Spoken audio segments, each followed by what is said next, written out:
കേരളത്തിന്റെ അടുത്ത മുഖ്യമന്ത്രി ആരെന്നറിയാൻ ഒരൽപ്പം കൂടി കാത്തിരിക്കണമെന്നാണ് ഹൈക്കമാൻഡ് പറയുന്നത്. ഏതായാലും ഒരു പേരിലേക്ക് ഹൈക്കമാൻഡ് എത്താൻ സാധിച്ചിട്ടുണ്ട് എന്ന് മനസ്സിലാക്കുന്നു. അങ്ങനെയാണ് സൂചനകൾ. പക്ഷേ അതെന്ന് പ്രഖ്യാപിക്കണം എന്ന കാര്യത്തിൽ മാത്രമാണ് ഒരു തീരുമാനത്തിലേക്ക് എത്താനുള്ളത് എന്നുകൂടി മനസ്സിലാക്കുകയാണ്. ഈ കൂടിക്കാഴ്ചയ്ക്ക് ശേഷം വി ഡി സതീശൻ മാധ്യമങ്ങളെ കണ്ടിരുന്നു. ആദ്യം ആ പ്രതികരണത്തിലേക്ക്. ഹൈക്കമാൻഡിന്റെ ഒരു പ്രൊസീജിയർ, ഒരു പ്രോസസ്സും ഉണ്ട്.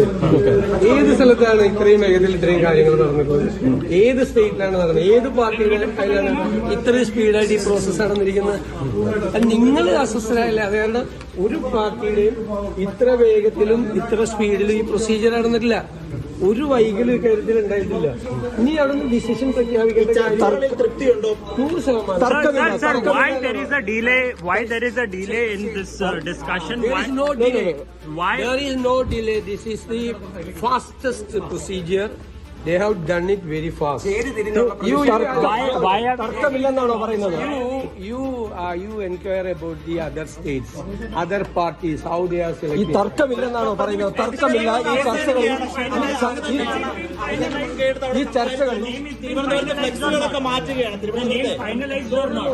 Have we finalized the ഫ്ലെക്സുകളൊക്കെ മാറ്റുകയാണ്. ഫ്ലെക്സുകളൊക്കെ മാറ്റുകയാണ്. പ്രതിഷേധം പൂർണ്ണമായി അവസാനിപ്പിക്കാനുള്ള നിങ്ങൾ കേൾക്കാനാണ് ഞങ്ങൾ തന്നെ ഈ തർക്കം ഉടലെടുത്തിട്ടില്ല എന്നാണ് പറഞ്ഞത്. ഒരു തർക്കവും ഇതിലില്ല. ഇതിലൊരു തർക്കവും ഇല്ല എന്നാണ് ഞാൻ പറഞ്ഞത്. തർക്കമില്ല.